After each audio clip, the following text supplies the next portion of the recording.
بيحكوا عن صبري حجموني بشي 20 أيوب. كل يوم بكفر فيكي وبعد الساعة 12 بتوب. اسمعي صوتي شوفي صدري كله ندوب. ماطر علينا صبري صبر أيوب عودة، خلتك بموسيقتي ما تموتي. قلتلك رح سجل حكايتنا بصوتي بس ما توقعت اختمها بنوحة.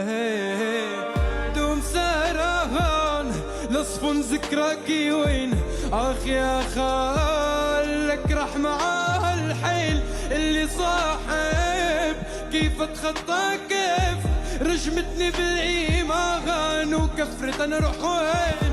صبري صبر ايوب عودة، خلتك بموسيقتي ما تموتي.